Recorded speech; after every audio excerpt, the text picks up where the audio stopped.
going to talk this morning. Do be with me on this. Turn these things back on your own experiences, on your own life, on the things that have happened to you since you got out of bed this morning and came to this meeting. Apply them to immediate things if you can't apply them to things of 10 or 20 years ago. And eventually you will want to apply them. That is, you will want to remember something that happened to you a long time ago and see it correctly. Then you're free of it. The reason we're not free is because we do not see the past correctly. We see it with an ego self. We see it with an emotion. We see it with a condemnation. What we're going to do this morning is talk about mistakes that we might be making that we're unaware of. If you want to put it another way, things that we could do for ourselves that we're not doing because we're unaware of them. Maybe we don't know about them. No one's ever told us about them. And the one we're going to start with is a blanket statement, which is this. We do not realize that we do not have to be captured by any negative experience or any negative thought or any negative emotion. Do you understand so far? Please. It sounds so simple, but do you understand it so far? That we do not have to be captured, that is taken over and punished by anything negative that comes to us, whether it comes within our own minds from memory, and it will always come from memory. You cannot be punished by now in any way at all. Or by someone on the exterior who perhaps says something or does something. And you in turn, or I in turn, respond to it, react to it. And because we react on the level, now listen, this may be new to some of you, so you have to listen. Because we react, because we respond to these experiences from the outside or to our own thought, we respond to it with thought, nothing good, to simplify it, can happen. Because, we've explained before, thought is on the level of this table. It is flat, and it can only go from this corner to that corner. This is why most human beings never escape their difficulties, why they live in worry, why they live in unconscious fears, why they never get out of the trap. We are here to get out of it. Now understand, you cannot get out of it by thinking. If you saw this one thing alone here today, you would go out here new people, new men and new women. But you don't see this yet. I know you don't, and we'll come to that eventually. You don't see the mistake you're making is thinking that thought can rescue you. You don't see the significance of this, do you? Because you have not explored thought long enough to see how it operates. For example, it repeats itself endlessly. Thought is mechanical. It cannot do a thing but say what it said 5 minutes ago or 50 years ago. This is why problems cannot be solved in any way except in these, you want to call them higher truths, that we're going into. This is the only way out. There's no other way. And those who say there's another way never find it. And they die never knowing what they could have had. We don't want that for ourselves. So if thought is purely repetitious, if it cannot rise above itself, if it can't rescue us, then there has to be something else, if rescue is possible, which indeed it is. It makes no difference what has happened to you or me, what shameful things we have done, what terrible self-condemnation we have, or what happened to us in our human relations with our ex-wife, ex-husband, ex-girlfriend, ex-boyfriend. No matter what we have done, we can be free of it right now. All right, what is this other, words are so confining, what is this other state that can free us from thought, and our problem is thought? What is it? What's it all about? What are we going to do? We have to start by seeing what thought itself has done to us, especially seeing that it has not rescued us. This is very simple. You throw everything back on yourself that we have talked about so far and ask yourself, has thinking about this problem that boss down there who's very unkind, or that husband or wife who gives you such a problem, or that neighbor, you've never solved the problem, have you? Just because the neighbor moved away and that problem went away, that was purely accidental. You didn't change a bit. Now the next neighbor that moves in, you're in the same problem maybe. See, we think a problem is solved because the physical presence of it has gone away in one way or another. If I get rid of this man or this wife, my problem will be solved. They're never solved in any way at all. Because the problem, listen, the problem is in the thought itself. When we begin to see that there is nothing we can do with thought, which is a lot of work, hard work. We're working hard. You have to work hard. When you see this first elementary step, then you can see a second elementary step. There's many more. Why do we insist upon thinking our way out of a problem? First, because we don't know that it's ineffective. It can do nothing for us. Because by accident we get rid of this old problem, whether a human being or a situation, and we accidentally get another, and we feel what we call good. Deep inside, we know we haven't changed a thing. All right. If we can see that thinking about it can do absolutely nothing, now we can see the next thing. And this is very important, and we've discussed it before. When I see that what I call me, myself, Tom Smith, Mary Jones, consists, this identity that I've given myself, consists of acquired thought, of labels, of words. When I see this, it is both an open door and a terrifying leap into the dark. Some of you are nodding. You understand this, don't you? When I see that I have to drop thought as a solution to my problems, far from simplifying it, it is more difficult, but it is right difficulty. Because instead of running away from the problem, I have faced it boldly. I've said I have to leap right through that dark door. It's an open door now, but I have to leap into it. But I don't know what will happen to me if I do. All right. Now, having seen a little bit that what I call me, what I call Tom Smith or Mary Jones, is made up of labels, thoughts, ideas, which can be very flattering, and usually are. I am a person who just loves my children so much. Oh, yes, you do. I love my wonderful husband. Isn't it strange? Women always have wonderful husbands in public. And they're not wonderful at all, are they? See you all smile when it gets a little close. Or wife, same thing. There's no difference. Men and women are all alike. No one is better or worse than anyone else. When I see that I have put labels on myself, you know why?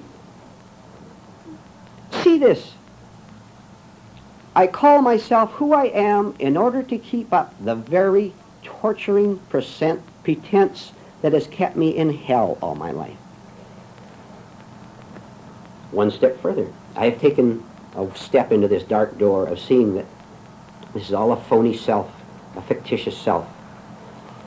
I've tracked it way back from thought. Thought can do nothing. I see how it forms a me. Now it becomes real frightening. And I'm going to fight you every step if you try to tell me this. In fact, I won't even listen to you. The second you tell me about this, I'm scared, and off I go, never to come back again. It's too terrifying. You stick with it. You come back here, for your sake, not mine. It's up to you whether we even have these groups or not. You come back here and be frightened, and you be scared, and you know, you're even permitted to be very hostile if you want. We won't say anything. I will know it because I'm watching your faces, and I'm watching the questions you ask. You can be as hostile as you want if you will look at it and not condemn yourself for it, because you are not condemned by anyone else here. I hope you're not, if the rest of you are awake. You're not being condemned for it. We're understanding it. When I see that all myself is a phony self, and see that this is the basic cause of my misery, I can begin go into another dark door, which consists of this. This is a very classic teaching, if you want to refer to many things you've probably read in books. I can begin to die daily. I can begin to let go. I can begin to abandon, as frightening as it is. And I'm telling you this over and over so that when it happens, you will say, well, the man said it'd be frightening, so that's a little bit of help. See, I'm going to let go of who I have called myself, of the labels. Having seen that I'm made up of words and labels which have given me nothing but heartache and sorrow and bitterness and hostility and anger and fear of death. Having seen that I have been living with a phony, fictitious self that smiles when it doesn't want to smile, that has these intense hostilities toward everyone who questions my precious values and all that, then I can begin to give up one little one small one at a time. And I do this in daily experience. Maybe after this meeting, for example, when you're sitting around here saying goodbye, you might catch something in yourself that you could observe first, and then simply, it's so simple, you simply drop a negative reaction because you know that it is ruining you, and that is all there is to it. All there is to it. You work for months, and you work for years, and you think you've got it made. You come up and congratulate me on what a wonderful talk I gave, and then you go out and you go right back to your same life. It hasn't penetrated one bit. Which brings us to another mistake, which you may be making, and we're all working on this together. You may not realize that all these things that we're discussing may not be a part of your everyday life. That you do not do what you know. For the last 10 or 15 minutes, you have been acquiring gold of information, something of great value to you. Now, would you take these out and do just what I said and work on them every day? Do you know my main difficulty here? Shall I tell you what it is?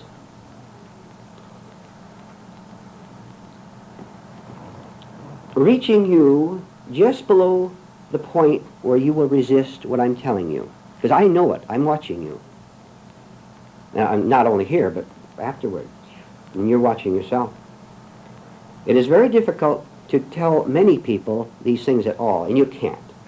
There are probably 50,000 people at a football game right now, or whatever the sport is this time of year, basketball.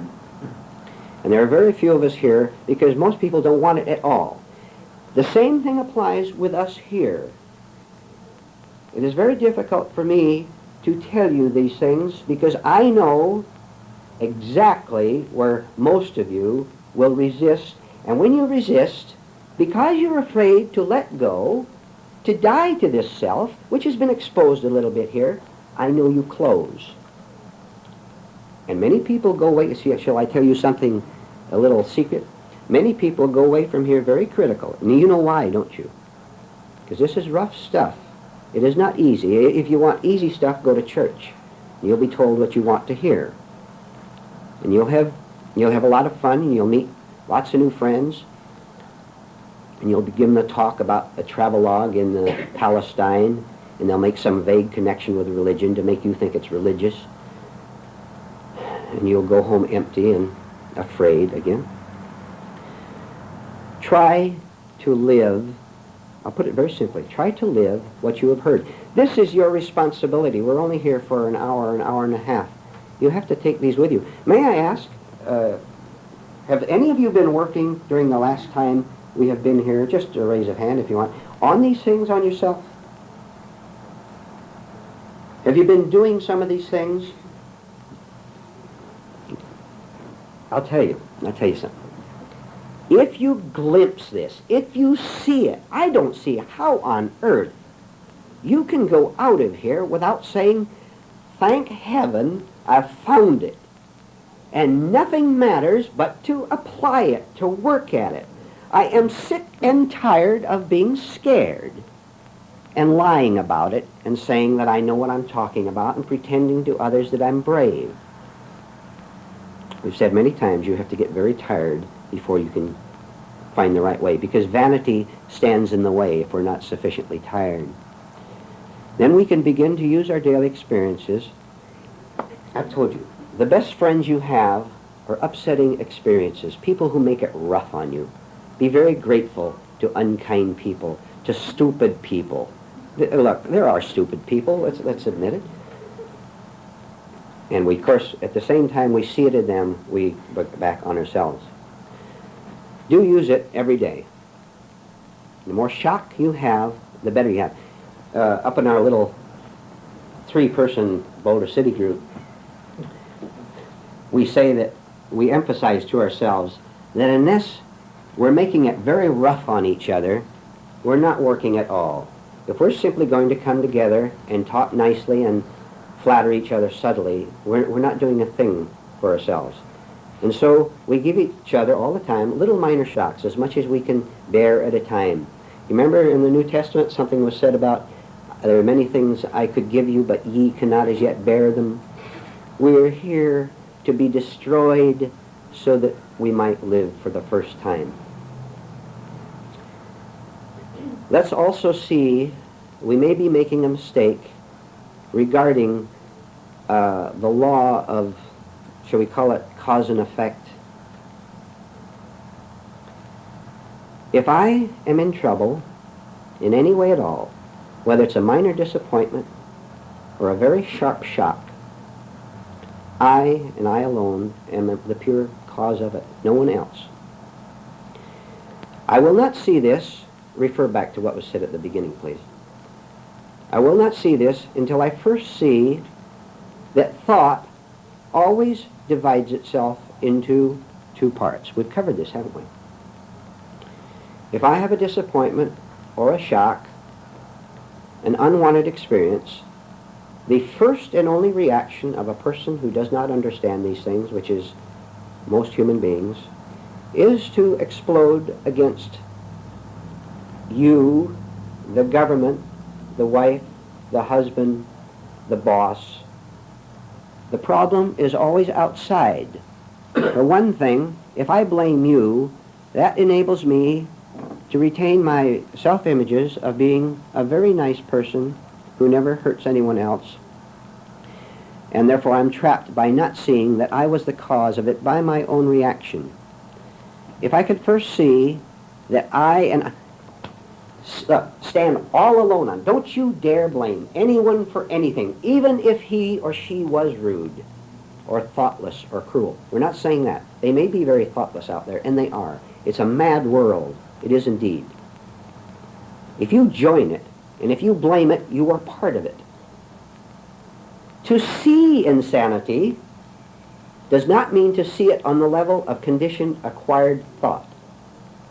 If I call you mad, and I am negative about it, I am equally mad. Because it is easier again to blame you for being mad and protect my images of being sane, which I am not, than to face the whole thing of my own madness. One of the dark doors we go through is seeing, I wish I could use stronger language, but I can't. All right, I'll say it, to see how insane we are. That's a very strong word. A lot of people can't take that, but we will take it here. To see that we're actually psychologically insane. We are. To see it is to begin to be above it. All insanity, if you want to use that term, and I did, exists and continues because of a refusal to face the fact that we are that way, that we are living on the level of conditioned thought.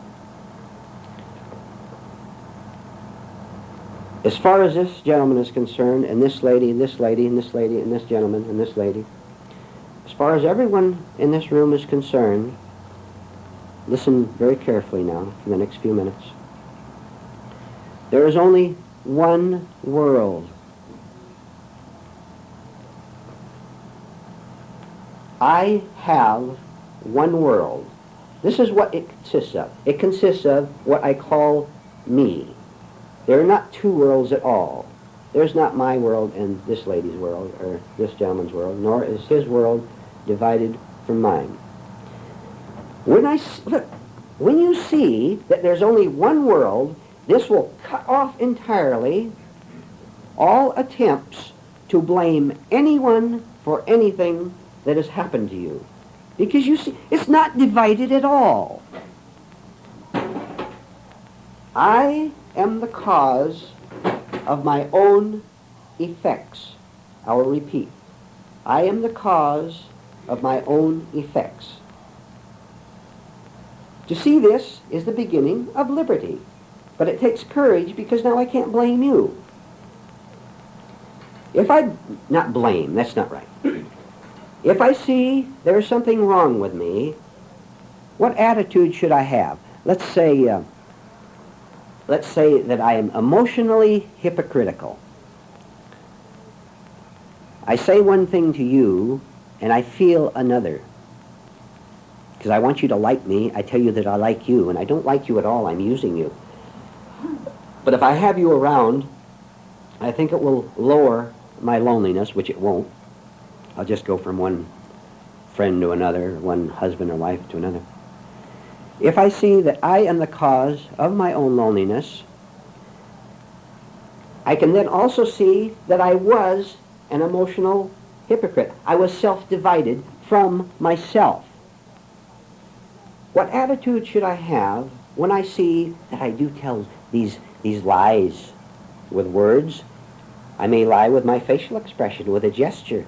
I may, look, I have a valuable picture, and you knock it over and injure it a little bit, and I feel real bad about it, but I don't want you to hate me, because I know you already feel bad about breaking it over. And I say, oh, that's all right, that's all right, that's all right.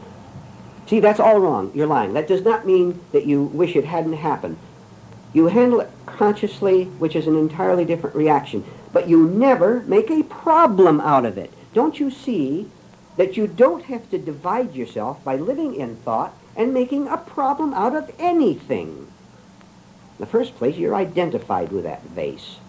You paid $80 for it, or what, $180 for it, and you love to tell people that it's a Ming Dynasty vase. Which means you are getting a sense of self out of it.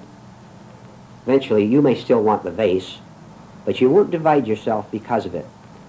Do you understand, then, up to this point, that you need not divide yourself from a problem, and indeed, you are never, ever apart from a problem, because, now listen,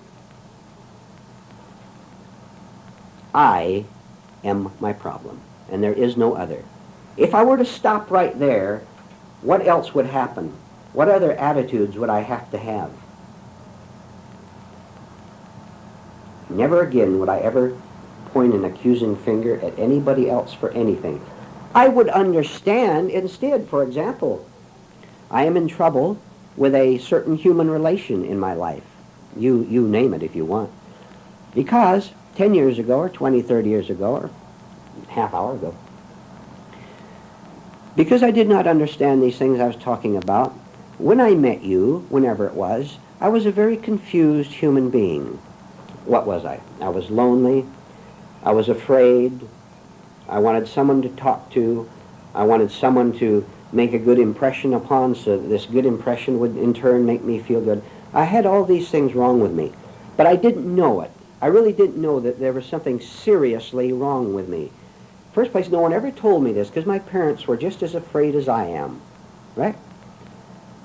The people who gave me sermons and lectures and psychological counsel, I could see by the way they reached for the cigarette or whatever, or how their eyes wandered when I was talking to them, that they were really bored, that they had many problems while they were trying to solve mine. And I went through all these preliminary stages. But now I am involved with this person, and I see what caused it.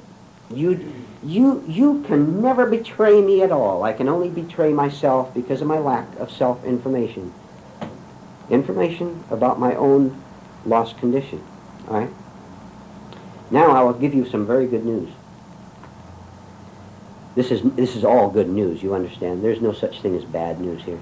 It's only bad news if you're being lied to. You're being told the truth here. See? We've covered it. We'll go over it again. Thought, thinking, ordinary thinking, what you call ordinary thinking, which is conditioned, which is distorted, which is illusory, lives in time. It lives in 30 years ago and 5 minutes ago and indeed 2 seconds ago. Thought lives in time. Memory lives in time. As long as I'm getting a sense of identity, a sense of self, of who I am, by thought, by memory, I will then have to suffer. I will have to suffer from what happened to me 5 seconds or 50 years ago. Are you following this? A little bit? As long as I am thinking about it, as long as I'm thinking about how I can solve this problem with this person I met, whenever it was, I'll never solve it. I may get rid of that person, and I'll meet another on the same level because I am still on the same level. A few minutes or a few days later, I'll be right back where I started. This is the pattern of most people. You know what I'm talking about. You've lived this way. The world lives this way. We're here to shatter the pattern. How do we do it? Did any of you do these projects that were given to you about interrupting thought? May I see your hands? I'll repeat it a little bit. During the time you have been here up until now, you have been thinking. You have been thinking rightly a large part of the time, because you cannot help, if there's one thing right with you, you cannot help but respond rightly to what you've heard. See how the truth is one thing? It's not mine, it's not yours. Everybody here had certain responses that were true and right, and that excited you, and that's right excitement. So I see that I can't think my way out of it at all. Then I can see that I can't do anything but give up mechanical, repetitious thought. Oh, you have to work hard. Thought does not want to give itself up. Because when you give up thought, you give up you. See how terrifying this is? I'll put that terrifying in quotes so you understand it is not terrifying. It is terrifying to be who you are, is it not? You tell me. I don't have to tell you. It is very frightening, very scary, very lonely to be who you are, who I am. See it every day. This is now, you do this. I said you can hear these things. You can know them without doing them. You have to actually put yourself into action. When one of the men who visited us recently was driving back home, we made a suggestion to him that he interrupt his driving when it was safe to do so, simply to be aware that his hands were on the steering wheel. Become conscious of yourself driving the car when it's safe to do so, not when there's a lot of traffic. Instead of daydreaming about what had happened back at the meeting, or being wrongly emotional over seeing an accident off to the side, simply break all mechanical thought and simply be conscious of himself driving the car. You can drive consciously when you should. Some other times you should drive with your mind. That is proper too, because memory tells you that there's a signal. You should stop at the signal. So what you're going to do from now on is a very difficult thing to do, but you have to start. You're going to start interrupting, breaking mechanical thought, and all thought is mechanical. You'll find that it will fight you to the bitter end, because your I, your sense of identity, yourself, is connected with it. And that's the last thing any of us want to give up, who we are. If I give up who I have called myself, and who society joins in the conspiracy, starting with my parents, if I give it up, I am free this very second at 10:36 in the morning. I am totally free of everything in the past and of everything in the future. And when I see this, and when this meeting is over, I will talk to you in an entirely different way than I used to talk to you before. I'll be completely relaxed with you. You may not be with me. You may be very nervous with me. You may be nervous with someone else in the room, but you'll be free. And on one level, you'll be talking with someone and opening a book or whatever you're doing, putting on your coat or whatever. And at the same time, you will be a wide-awake human being. You will be watching your own mind operate. You understand? So that you can catch a phony I trying to creep in and make you miserable, which we'll always do unless you're watching it. like feeling compelled, take this away with you as well, like feeling compelled to put another person at ease so that you might feel at ease by them being at ease. And that's why most people do it. Do you know how cruel this world is? I'm going to get off a little bit. I'll tell you why the world is cruel. One expression of cruelty, which is completely unconscious, nobody knows it, heavens, is to make other people uncomfortable. Because if I can make you uncomfortable in any way at all, especially if I can catch you in a blunder, oh, I'll love it if I can catch you in a blunder. You know why, don't you? It reflects back on me, one, that I'm a perfect human being who never make blunders. Two, but more importantly than that, and this is a very subtle one, so watch it. If I make you feel miserable through hurting you, and it's very easy to hurt you, it's easy to hurt any human being, just give them the slightest frown of disapproval and they're gloomy for a week. That's how sensitive most people are, how lost they are, how afraid they are, how apart they are of living from themselves. We're here to live from ourselves. But when one human being is able to hurt another, this person doing the hurting gets a great sense of power. This sense of power becomes very important to them in establishing and maintaining this idea of who you are. I am apart from you, because if you were the hurtee, I am the hurter. Therefore, we are separate. But look, see, there is a such thing as divine justice. You can't break the law. If I hurt you, I hurt me right now. I'm disturbed by it. I'm disturbed fundamentally by being apart from myself. If I hurt you, I am not a single self-unified human being. I still think I possess a separate ego, which I don't. Which is why true morality, true goodness, true decency, and let me emphasize the word true, or the word authentic, genuine decency can only exist when you are not living from an idea of who you are. When you use thought properly for cooking your dinner, but not using thought to tell you who you are. Unless you are living above your conditioned self, your acquired sense of self, you or I have no conscience.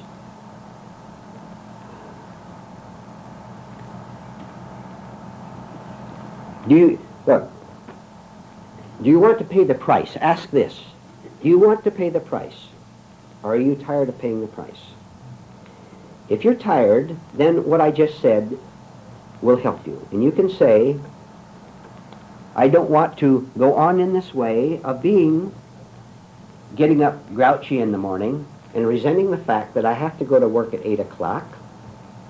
How would you like to go to work at 8 o'clock without having any resentment because your neighbor has a lot of money and doesn't have to go to work at 8? How would you like to be so free? See, again, I get some smiles.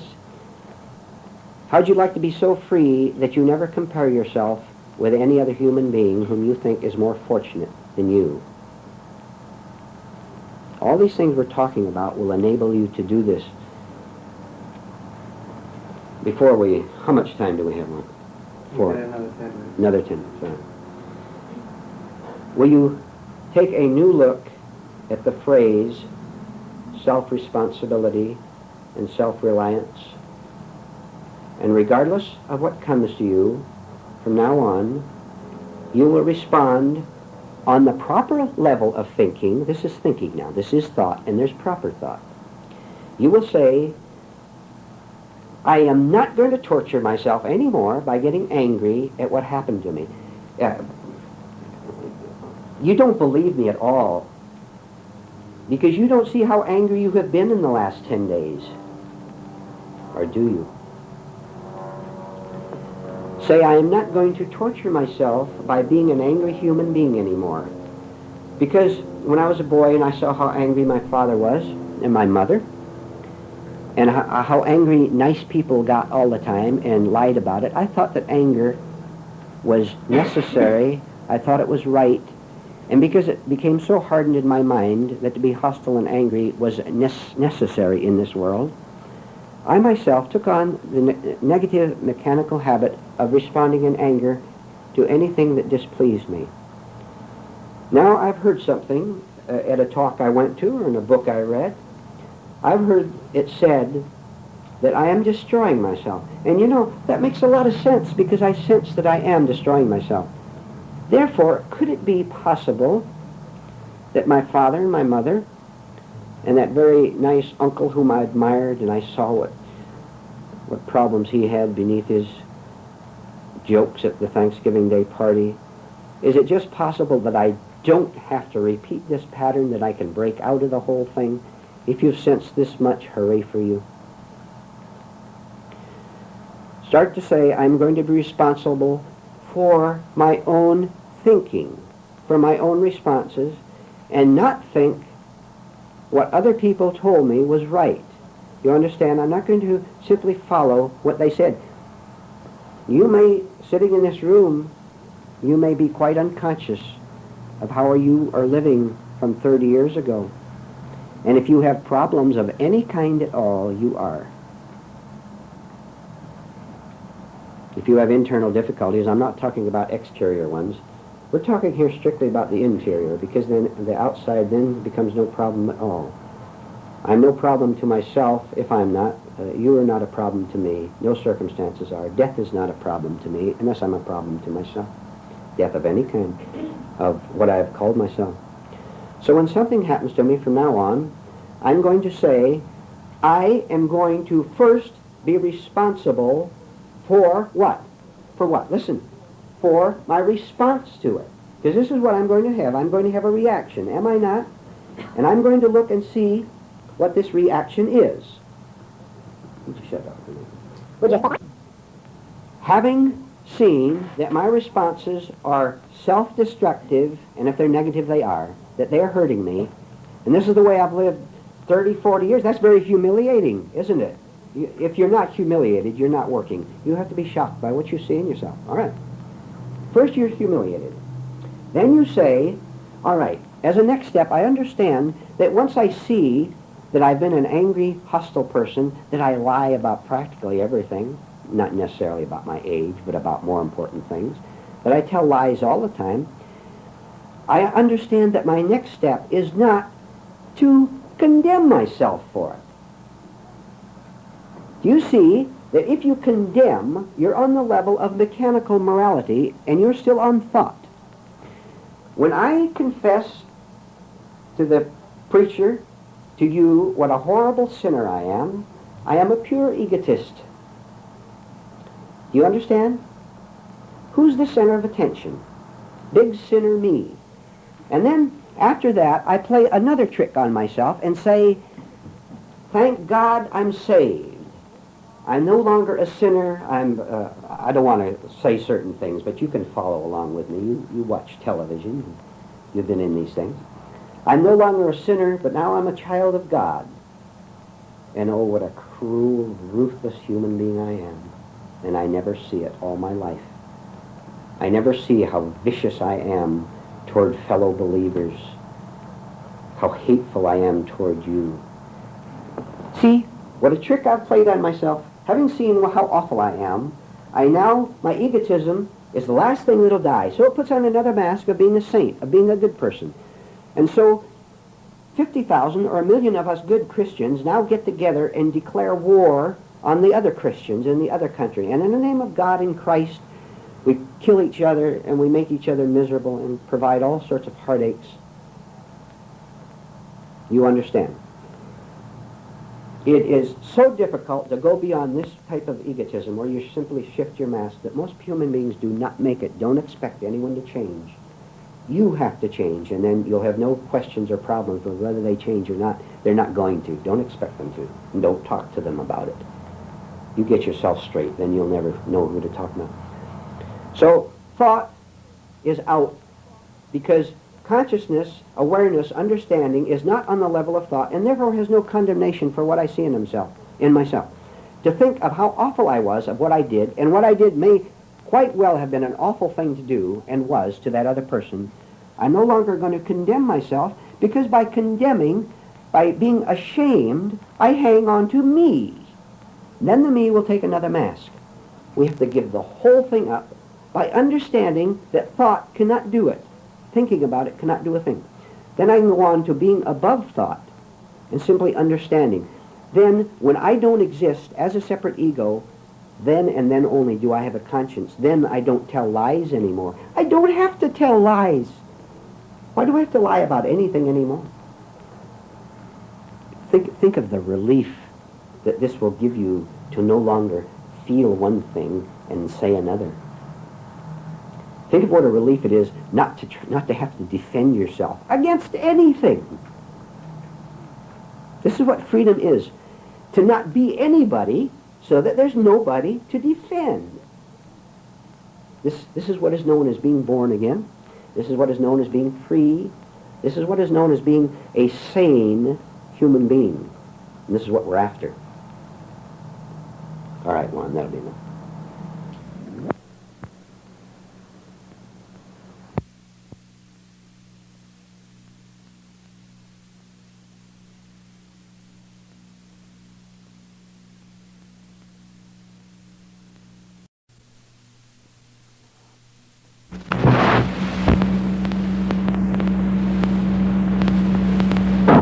Anyone? Yes. Thing, when there seem to be, which there are all the time, seem to be problems on the outside that you have a reaction to, and you are trying to get rid of all thoughts. All right. Where are you then? And get rid of all those thoughts. You're in a state of understanding everything. Yeah. You want? But does it come right then? Pardon? Always? I mean, when you do this. I meet a challenge in the outer world, any kind, but something that would maybe ordinarily disturb me. A reaction of All right. what you say. All right. Why am I disturbed? Let's find that out first. Why am I disturbed when you... But that's thought right there, then. Is this the right kind of thought, then? No, it is not. Oh. Because you're responding mechanically instead of first seeing that it was a mechanical response. Look, don't you understand? When you see a mechanical response, really see it, you do drop it because there's no you to hang on to it. You have given up this false you, this false self. It's gone. So who can hang on to it? But that thought right there, seeing that is thought, or is that the understanding you're talking about? Say that again, please, in another way, so maybe I don't go off on the wrong. I don't get the difference between everything that comes to you is a matter of thought, right? No. I have an image based on thought of being a nice person, let's say. Okay? I'm a real nice man. You catch me in doing something and saying something, and you say, you are not a nice man. But I'm not working on myself, and I'm protecting all my phony images about myself. You say, I am not a nice man. All right. My first thought is, of course, an angry thought, a resentful thought, and then, of course, emotion comes into it. I'm in thought, right? Now I do all the other things that lead to violence. Maybe I get angry back at you, or I smile, which now I'm divided because I really don't feel that way at all, or I say I don't, anything at all. I'm on thought. I've lived this way all my life. I see I don't want to punish myself with this kind of a reaction anymore. I understand now why I was in thought, because this thought was protecting my image of being a nice man, which is also thought. Okay so far? Now, for a long time, I begin to work on the challenges I get from the outer world. And at first I fail miserably because I don't really get it yet, and I'm still too involved with what I call me. But at least I'm on the track of it. And I'm tired, so tired of being scared. Because if you're in thought, you're scared, period, of everything and everybody. I don't want it anymore. So, from now on, I begin to watch my reactions. And maybe it happens again. But I'm still in thought because I still have an eye, and I still get angry. But each time, I catch it quicker, faster, so that thought does not rush in the minute you expose me to protect me. And I begin to die to the ideas I have of myself, about myself based on thought. So that finally, maybe, if you call me unkind because I did something unkind. Instead of responding to thought, I simply see, we have trouble with words, I admit it. I see that you were right. I'm not divided anymore because I now see that it was true that I was a hypocrite. I am not divided anymore. Now you know what happens? I am not a hypocrite anymore. I'll continue it. I'll fall many times. But by seeing that the whole thing was false, that this image I had was a false image, and I see it was false because I got disturbed, I give it up. I die to it. Then you will never say, you will never call me a hypocrite anymore because I'm not. Because I'm not punishing myself anymore. Therefore, now, let's go one step further. Suppose, I'm putting it this way, but you understand. Suppose I have saved myself. Right? I'm no longer living as a mechanical machine, getting mad at every 5 seconds. Right? And I am free. I am one with the world instead of being divided from it by thought. I'm one with everything. I have no problem at all. None. I have no problem. No. Then suppose you accuse me of something which is untrue. I'm not going to get violent, and I'm not going to feel self-righteous either, by the way, if I see that you are neurotic and accuse me of something falsely, wrongly. Because in the first place, I know it isn't true. I know that I am not a violent human being anymore. See? I used to be. I'm not an angry person anymore. And I simply see that you have a problem. And you're saying because you're nervous and you need to strike back at me. Therefore, everything I meet, after I've got free of it, does not have a response on the level of thought. It did at first, but I began to see that it was a wrong response. Therefore, I meet it with a pure mind, a whole mind, instead of the part of the mind that always fights because it's trying to protect itself. That's like agreeing with your adversary. Yeah, okay. Yeah, something like that. Remember, I'll just throw this in, then someone else please go on because I don't want to dominate this too much. I will make many, many mistakes, many blunders all along the way. Never mind those. We're going to do it all the time. We're going to make so many mistakes. But every time I take a mistake, simply seeing it as a fact, instead of lying about it, I am that much freer of it. And much, shall I use the word happier? I'm much happier. To be happy simply means to not be divided in your own mind anymore. That's all it means. That is what happiness is. To not be a self-divided human being. Then I don't want a thing from you, because that creates division too. Because if I want something from you and you don't give it to me, or you cease to give it, I'm afraid, and now I'm divided.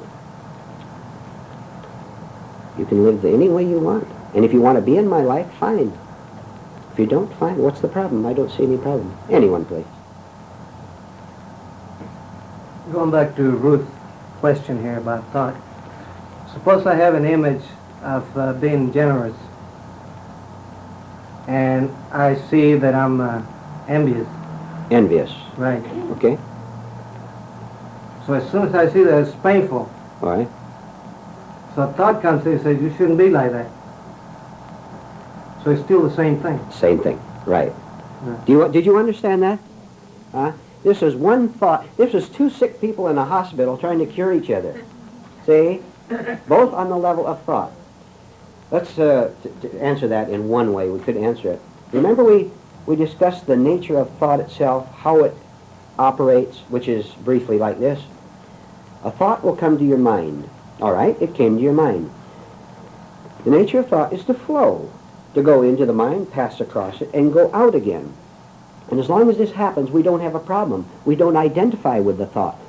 For example, if we made a mistake, any kind of a mistake at work or something like that, anything, if we don't hang on to the thought and say, oh, what a stupid person I am, this is egotism. You're still existing. You're an egotistical person, if nothing else. So if we let the thought go, but understand that I should have put the bolt over here instead of there, then we become more accurate on the everyday level. You understand? We become very efficient on these things, extremely efficient as the world allows, but the world is inefficient, so you can't go too far in it. You have to be efficient yourself, not cross over them. So, if I let the thought go, it cannot harm me. It cannot clog, deform an I, a self. So I let it go, seeing what happens, but not hanging on to it with time. Now I'm free. I'm free the second I drop it. Let go. See? Die daily. Do you see this is what we're talking about? Let it go. That second. That means this second. 10 minutes after 11. Right now. Which does not mean you lose memory. All these things are stored up in your memory as practical information into which you can reach out anytime you want as you go out into the world and use it in a practical way. That is not negative. That is knowledge. That is great. The right knowledge will never form a false I, a false self. Yes, anyway. How does the self form? Pardon? How does the self form? Well, when you and I were born, and these people were born, it was formed through society telling us who we are, and also because we are faulty within ourselves and did not know that it was false, we began to accept it as being true. There is something wrong with us. Do you understand? There's something wrong up here. Start with that. That's all you need to know. But we didn't know that we were living in a phony world, because when I'm a big phony and protecting it, I don't see I'm a phony. I can suffer hell and still not see it, because I refuse to see it. Besides, when you were born into this phony world, and this lady was, and this gentleman was, we didn't know that there was any alternative to it at all. And most people will never know that there's an alternative to it. They will not know. But for some reason or other, most of us here, some of you may not. Some of you may not be back. This may not be for you. That's up to you. Some of us here have seen that we don't want to live this way, but at the same time, when this crisis came, we caught a glimpse that there was something else that could be done, something that was real. And this is what we're getting right now. We're all in the problem, but I know that there is a way out of it. So do some of you. And we're getting out real fast. Oh, we're going fast. Is it understanding instead of thought when you react the right way? Oh, sure. Let that all go. Sure, sure. There's no, remember what I just said, there's no me to hang on to thought. Because me and thought are on the same level. I'm a nice person. I'm loyal. That's it. I'm loyal to my wife, say, and she goes out with another man. Why do I get angry? Because my me, my wonderful loyal me. Boy, you know, you ought to get onto this for no reason other than you'll be free of human beings, which means the same as being free of yourself. Let people betray you all they want. What's that got to do with you?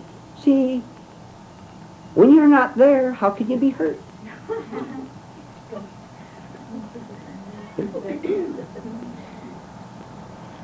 It's this insistence upon me that is the cause of all human problems. There is no other cause. But it is not, do you understand this? Maybe I better say this. It is not frightening to be without a me, to be without a self. It is frightening to have one. Right? So emotional attachments are false too. There's Well, something, excuse me. I can sense that there's something false in it. All right, explore it for yourself. Why do you have an emotional attachment? What does it give you? See, find out what something gives you, and find out that you should give it up, as painful as it is, and be all alone. Go through the hell of giving up an emotional attachment. I don't mean you give up a person physically, because you could make a very serious mistake there. You work here and nowhere else. You get out of this prison, which is the only prison. Then if it's necessary to do something out there, you will know what to do, and it will not be a wrong move. An emotional attachment is what? Trying to feel secure. Who's trying to feel secure? The me, the I, the self. And how can it be secure when it doesn't exist?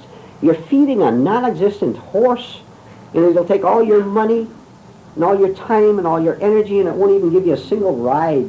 It doesn't exist. But you have all this feeling of affection inside. Is that? Well, certainly you have real affection. Yeah, I mean, yeah. You know what real affection is? I'll tell you what, I'll put it in a different way. You have real affection when you don't give 2 cents whether another person is in your life or out of it. That is real love. Right? You think it through. If I need you in my life, which is, of course, what people call love, if I am jealous of you and all that, I'm mad. and I'm scared, and I have no affection for you at all. I will use you to protect my own phony images, and you'll use me, and we'll be partners in hatred against a hostile world. We'll call it love and marriage. You love someone when you don't have any thought about what they can be to you or do for you. And they can go out or they can come in. But one other thing. They cannot come in on the terms of their neurosis. Right?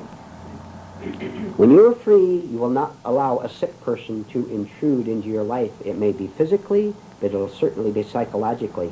Because you will see the tricks they're playing. Because you saw through the trick you played for 20 or 30 years and got stung by it. Then very gently, and maybe firmly if necessary, if they don't understand, you'll say, no sir, no ma'am, I'm sorry. There can't be the kind of a relationship you want. You'll say, just a minute please, you'll say, no, I'm not going to trade with you anymore because I saw the horrible results of that all my life. Yes. Did I misunderstand? Did you have a question? Well, yeah, that's it. No, that was it. Go ahead. This is personal something. Yeah. I'm at a very, very uncomfortable thing in my life right now. And it's like, the husband's gone a few months, you know, I get a little lonely. Yeah. And I know what this is. You know, I want somebody to tell me I'm nice and all this good stuff. Mm-hmm. And then I get asked out for dinner, you know, this and that sort of thing. And then I feel, you know, I know what I want. Then I think, well, I don't want to go because this would be satisfying the ego state. Right. Now, this could go on forever. You know, I'm thinking, now how am I going to, and I've read about it, you know, about love and what true relationships should be with people. And yet, I still get this, maybe it's hung over from the old days, you know, this bad image of myself. I think, well, it's like going back in the old days and God forbid. Yes.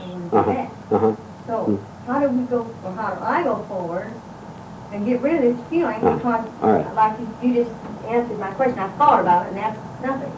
You know. All right. First of all, I'll divide it into two parts. First of all, have you pretty much, at least to some degree, understood everything we've talked about up till now? Mm-hmm. This will answer your question. You see, everything we've talked about, that will answer.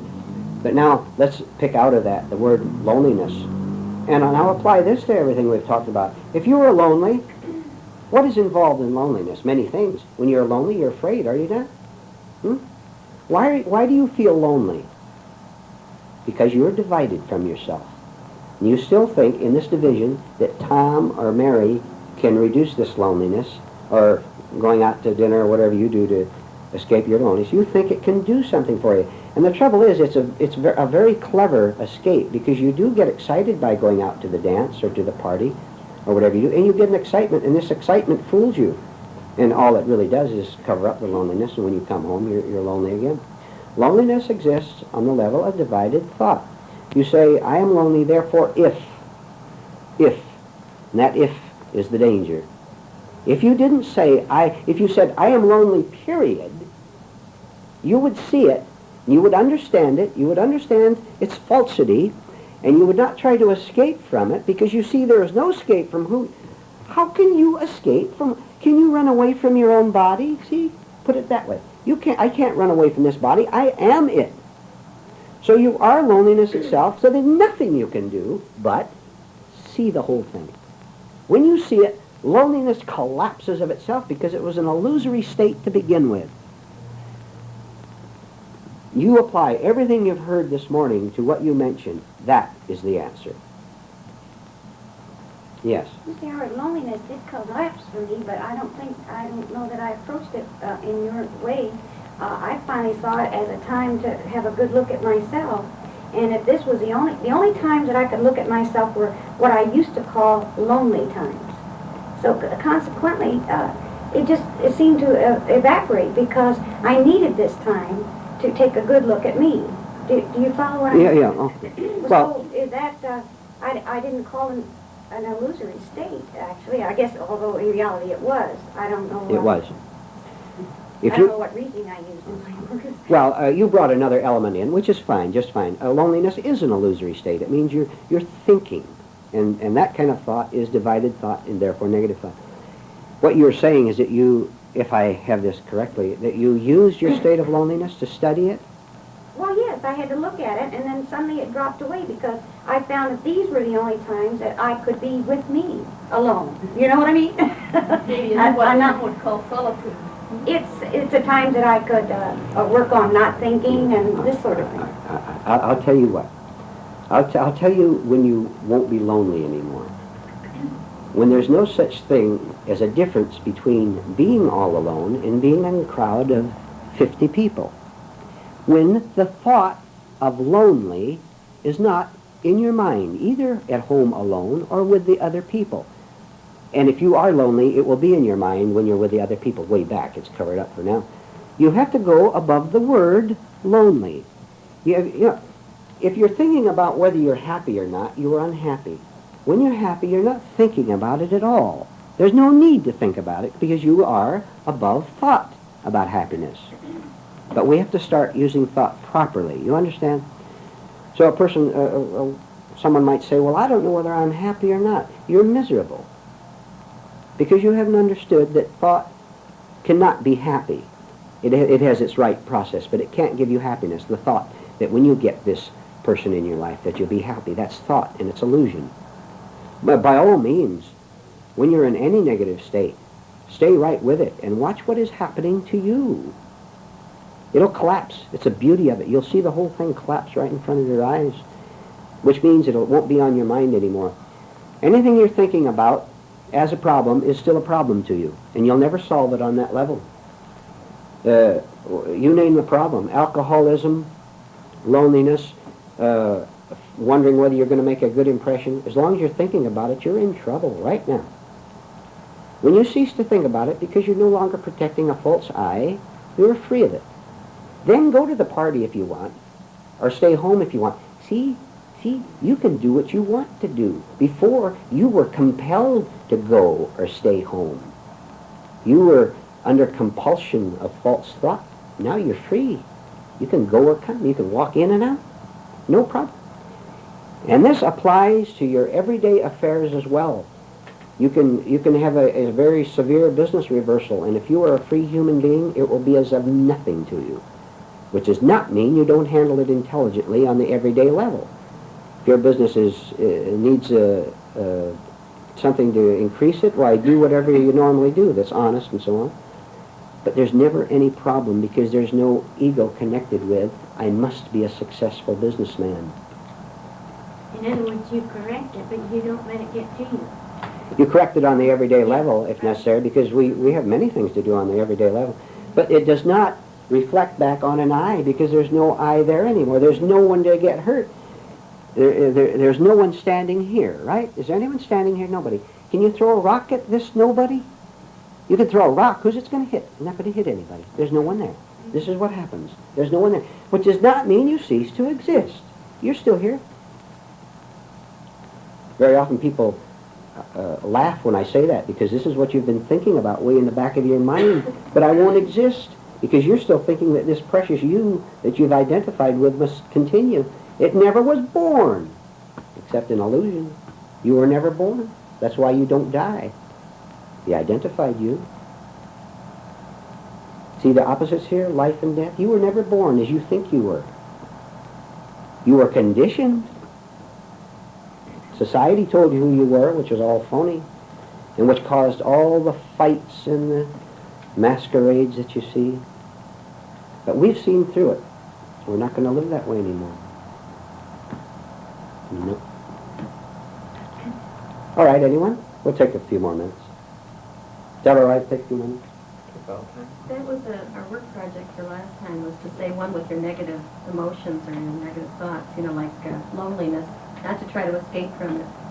And wasn't that what our work project was from last time? You are the problem. Not to try to escape from the problem, but to be one with it. Yeah. Stay with it. Right. Who would volunteer to explain that a little bit? We've covered this morning. Why must I not think about trying to solve a particular problem? Why must I not try to solve it by thought? Who would volunteer very briefly to go into that? Anyone? You can't solve anything by thought. Because thought is the problem itself. It's all on the same level. Look. Again, our example of an invisible person, a non-existent person. How can you put a coat on this person in order to make him feel better? I'm lonely. I'm scared. If I get this object or this person, I will feel better. How can you put this on a non-self? There's no one there. So we're trying to do a ridiculous thing, to say an impossible thing. How can you add something to nothing? See? There's no one there. But we have to see it. To see it, we have to start giving up who I have called myself and who society calls me. Then when society calls you a false label, you will know that it's a label and it won't have any effect on you. But if you think the label is real, you know what you'll do, what people will do? They'll go to banquets, and there are 5,000 people in the room, and along the speaker's platform there will be 15 famous men, great men of the age, and they all get up, and Mr. A will get up and flatter Mr. B, and Mr. B will get up and flatter Mr. C, and on and on and on. He's such a great man, you know. They always say the same thing, and you hear it all the time. And after someone dies, they always say, the writers are never original. They always say, you know, this man was always a soft touch. When everyone wanted money, he was probably a tight-fisted scoundrel. But they always say, you know, you could always get $10 from him or something like that. They're living by labels, by self-flattery. When you flatter me, or if I flatter you, and if we're working, don't swallow it whole. Say, you're trying to keep me trapped. And you're flattering me so that I'll flatter you back. Sorry, see? So thought cannot solve it. When we see this, we cease to think about trying to join with other people who are deceiving themselves, because we're no longer deceiving ourselves. We don't join in the social self-deception as a whole. We have no part of it anymore. Look, some of you people are kind of young. You have to stop being gullible. You have to...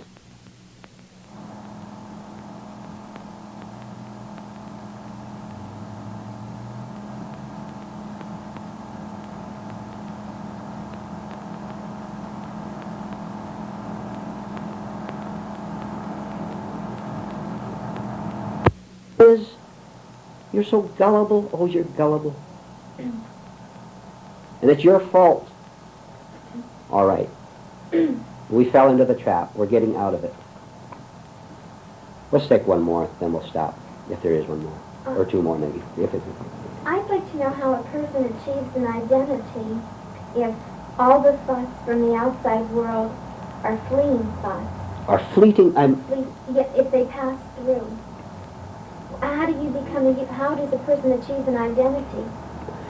No, well, we're not trying to achieve an identity. We're trying to get rid of an identity.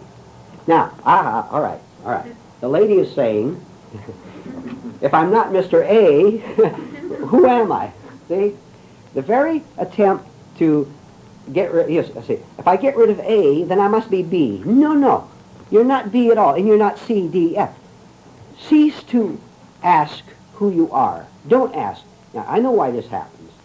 I gave you an illustration of that. The sinner who becomes the saint, the ex-criminal who now gives sermons as a guest speaker in the church, that type of thing. He's just as big a sinner as he was before, but he doesn't know it. Cease to ask who I'll be, and instead ask, how can I get rid of who I am, or rather, who I call myself? Because these are all self-labels. We have to see that we're giving ourselves the label. Don't be afraid of being nobody. This is it. Don't be afraid of having no self, of not knowing who you are. It is only when you don't know who you are that you are free. And I'm not even going to fall into the trap of saying when you don't know who you are, then you will know who you are, because some of you will react wrong to that. But now that I've said it, maybe you won't. See?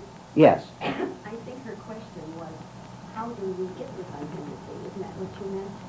If you have an image of yourself as a nobody, then that's who you are. You must not have an image of being nobody. Now you're thinking about that you're nobody, and so you think you're somebody.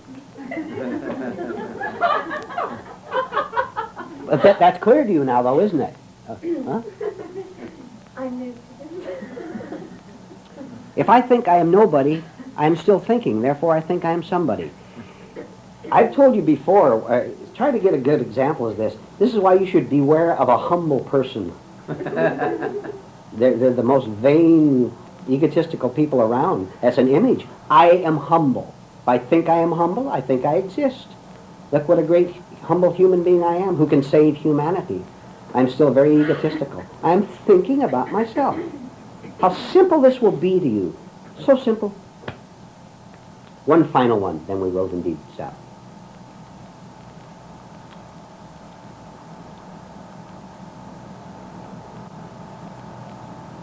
If not, I will give you a project. Now let's see if you do this. The moment we stop here, until you walk out of this door, this is what your project consists of. You're not to get away from yourself. Most of you have been listening very carefully, and you've had a certain understanding here. But I want you, as soon as I stop talking and the meeting ends, until the moment you walk out of that door, to be wide-awake human beings, which means, first of all, you must watch yourself. Watch yourself reach for your coat. Watch yourself talk to the person next to you. Watch your reaction when you see the look on his face. Watch to see if you're tense with this strange person you've met for the first time at this meeting. And when you go out of here, you're to continue this, but if you concentrate it, you'll do it better. You watch yourself and be one with yourself from this moment on until you walk out of this door.